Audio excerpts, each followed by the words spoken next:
ทักทายสบายดีและสวัสดีทุกท่านนะวันนี้พบกับข้าวเกตบ้านหน้าตามที่เคยทุกคนวันนี้ก็เป็นอีกมื้อนึงนะที่คอยขึ้นป่าขึ้นกับทีมงานนะทุกคนวันนี้ก็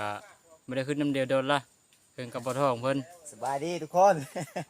ใส่วันชีตาเนี่ยเนาะเริ่มตาเนื้อนึงผมรอทุกคนเลยเกิดอุบัติเหตุเนื้อนึงทุกคนขึ้นไปกัน4 คนนะมีบัใจบัต้นบัท้องคอย4 คนทุกคนขึ้นป่าก็ไม่ได้ขึ้นโดนเลยทุกคนเป็นเด้อทารุณที่ตามรับชมน้ำกันนะว่าจะมาหรือบ่ขึ้นชุดนี้หมอระหว่างท่านั่นก็ทีมงานเฮาเอาพักไปกินกับแจ้วทุกคนเลยสุขใจโอ้หมูต้นเพิ่นโอ้มาจ่ายขึ้นเทิงบุโอ้ขึ้นเอาพักทุกคนไปกินกับแจ้วกินกับรับห้องกระแตเท่าได้นะทุกคนป่าพักเลยนะไม่กินกล้วยป่าทุกคนโอ้แซ่บได้พักนี่ได้ป่าจะได้ไปแล้วมองบุด้วยไปโอ้มีหน้าจุดเกองานทำมาใจเพิ่นทุกคนพักได้แล้วก็เดินทางต่อนี่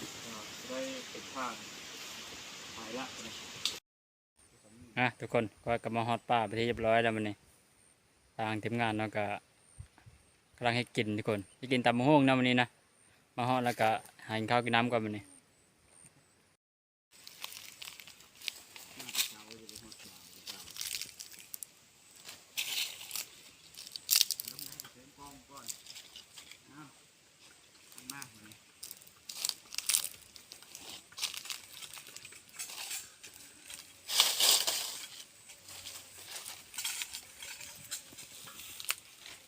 ฮอตบอลมันเทียบร้อยนะทุกคนวันนี้คอยยังเราเคยมานอนอีกเทอวันนี้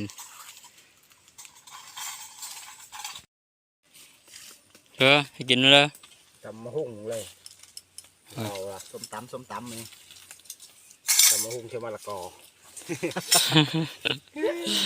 ตั้งช่อยไว้ตำมะฮุ่งทุกคนเป็นหมูประเดี๋ยวมันเข้มนะใส่เกลือลายใช่เชื่อไหมเป็นโนนะต้องเชื่อไหมเชื่อรสปรุงแล้วเลยเดโรดแคบได้ทุกคนตำมะฮุ่งกับว่าใจเพิ่นตำแล้วนะลงมือเลยมันนี่น้อยดีแคบนี่กำลังเขาลกอะไรอ่ะได้กับได้อันปลาได้เนาะได้ผักได้คนนี้ปลาเป็ดแคบแพ็กมาวันนี้มีโอกาสได้ทุกคนได้มานำเดียวไม่ได้มานำเดียวแต่เฮงนะเป็นเดินจงเดินแล้วมั้งมาหอดมื้อแรกกับตำมะฮุ่งทุกคนเลยเม็ดมันอ่อนอยู่บัดแต่ละคืนเนาะพอจะขึ้นพัดข้าเกี่ยวเข้าเลยมันพอกระเทินนั่นเกี่ยวเข้าแล้วหรือไปแต่ถามมันก้อนเหรอถูกทำข้าวให้มันแล้วสิปั้นสิแล้วละยังน้อยนึงสร้างแล้วมันได้ขึ้นป่ามืออื่นเขามืออื่นเยอะจะคนไปแล้วยืดจักมาสุดนายยืดจักมากครับซ้อนเดียวมาทางรัดเนื้อครับ เนี่ยอยู่ทางเบิ้งแม่รถจักรกับเคนดอกสปับตัวเสานี่ใกล้แน่ไปทางซื้อมาครับสบายซื้อมาอย่างเงี้ยแต่ทางรัดเลยสบายจักร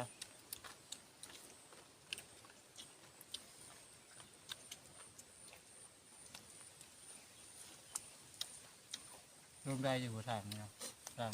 รถตุกน้ำนะไม่มีทางลิงเลยนั่นเราเห็นเขาขี่มากูพบอยู่น้ำที่ทหารคือช่วยคือทหารเนี่ยมาหาเห็ดขี่เดียวมันเห็ดห้าวมาเลยเนาะเห็ดห้าวเลยมันอะไรพบธนาคาร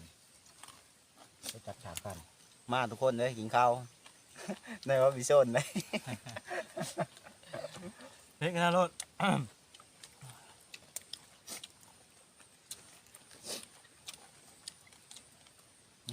บ่เผ็ดบ่แซ่บเนาะตำหุงทุกคนคอยกินข้าวกินน้ำยาเป็นเคิร์กทุกคนก็คอยกันไปหาแล้วแรงตัววันนี้ทางทีมงานของการจะได้แยกย้ายกันไปแต่ละคนกันตายทุงเลยเนาะมันทุกคนถ้าลุ้นนำกันนะว่าไปตอนแรกวันนี้จะเป็นนั่นเลย ทุกคนมาฮอนเอามาตะบอนนั่นเดียวนึงค่อยกะพบเลยฮะนี่ ถือข้อเลย เยอะถือข้อ รอด หมูโปะทุกคน ยิงได้แล้วก็ทีมงานทำมาเบิ่ง ไข่เป็นจังเลย ยามนี้มันลงน้ำไหม มาใหม่เป็นน้ำเมอเลย ตากะเห็นพุงเลย ยู่เชื่อเมื่อกี้พี่งอข้อบอก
ทุกคนผ่านแรงกับค้ำพอดีนะค่อยก็ใครจะได้เมื่อบอลก่อนมันนี่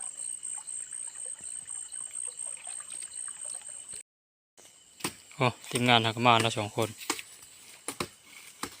มาหอดเลย เขาก็หากันมาฮอดคือเดียวทุกคนเลย ได้เนี่ย ถ้าแรงก็อีพอไปเลย พอแต่กระจอดนั่นอะไรเนี่ย ทุกคนมาฮอนบอลแล้วก็ทีมงานเฮาหา1 เข้า 1 นำหาข้าวมื้อนึงขึ้นทุกคนเลย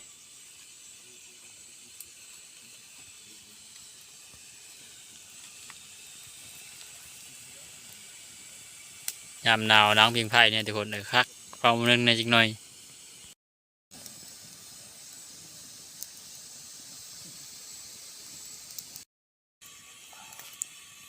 ความหม้อนี่ความไม่ใช่บ้า ใจข้าวมื้อนึงกันอยู่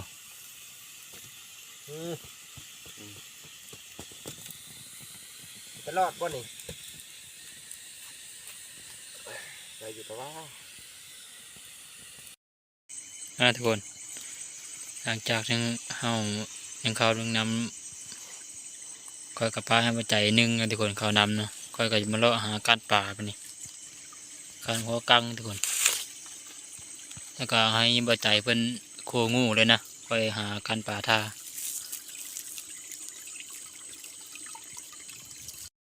ทุกคนหัวกัง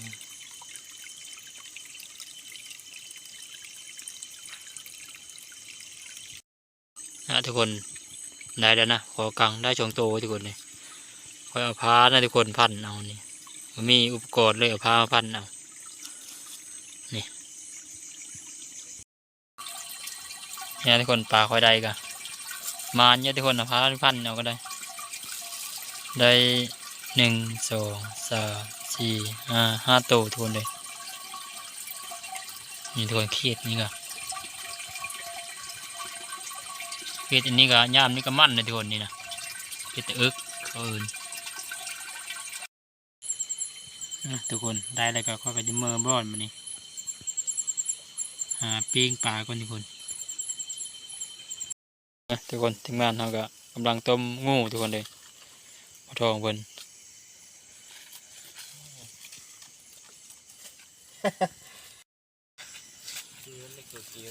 ต้มหมูฉิงทุกคนเด้ปิ้งปลานำปลาไว้การมาละต้มงูก็ใช้สมุนไพรนำปลาทองมันเจอ หม้อเคยความมีละ ต้มงูทุกคนเด้อใช้สมุนไพรคักแน่นอนนะมื้อนี้นะทุกคนต้มงูสิงก็ต้มงูก็ชุกกันนะให้แมงงูสิงทุกคนเลยทุกคนเมนูอาหารแรกของกันแล้วนะมาทุกคนกินข้าวเดียวเอาเลยจัดเลย จากบ้านนะ ข้าว ข้าวร้อนทุกคน จำเจอจำเจอมันกันแล้วเนาะเบิ้งมาได้ทุกคนเลยทุกคน ลองนุ้งใส่สมุนไพรนะโอ้ยแซ่บ เสียบทำมัน แซ่บๆน้องเลย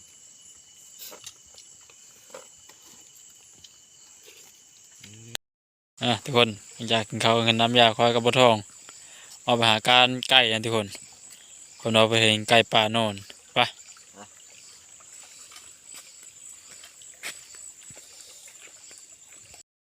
เป็นเรื่องทะลุนติดตามรับชมมากันทุกคนไปการว่าจะมาหรือบ่นะ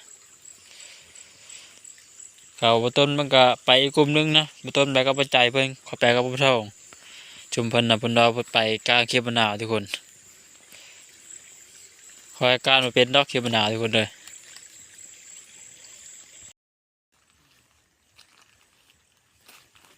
ทุกคนหากลางไก่กับพ่ออยู่ทุกคนเลยบริยิง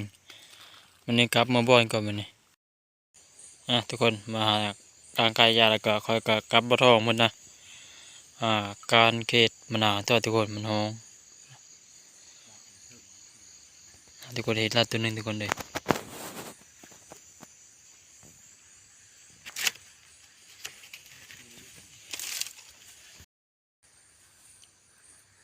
ทุกคนเขียบมะนาวทุกคนไปกับเพื่อนก้านเยอะนะเขียบมะนาวเนี่ย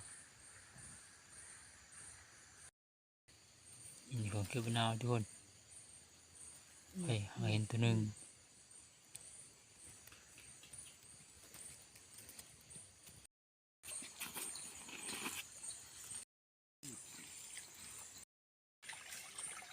ได้อยู่ เขียบมะนาวทุกคนเลยนี่ทุกคนเขียดแต่โอ๊ตกับเขียดแต่ป้าทุกคนเขียดเลยยุ่มเดียวมัดอากาศกันหนาวแห้งทุกคนเลยเขียบมะนาวยังหอกันกายมีนาวนั่นมีห้องเขียบมะนาวเลยเนาะนี่พวกเขียบมะนาวนี่ก็หมูมันก็ห้องอยู่เซล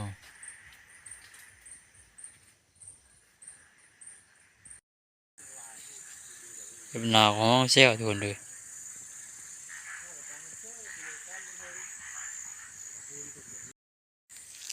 งานหนาวกลางเขตทุกคนว่ากระไรหนึ่งเขียบมะนาวทุกคนเลย ไปล้างนี่ กระไรหนึ่ง ล้างให้ตายแล้ว ตายเว้ย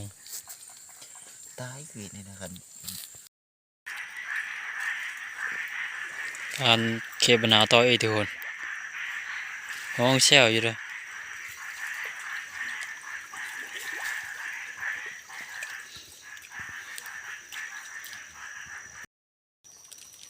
ทุกคนทีนี้ก็เขียบมะนาวนะหายะไอ้ทุกคนเขตนี่นะอยู่บ้านหาวันนี้มีนะแถวบ้านเลย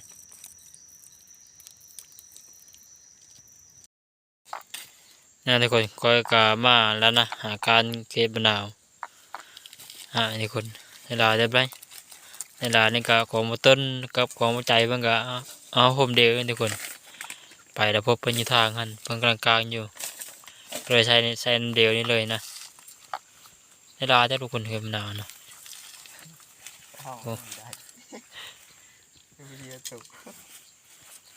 เขามาต้นมันจะได้ลายได้เขา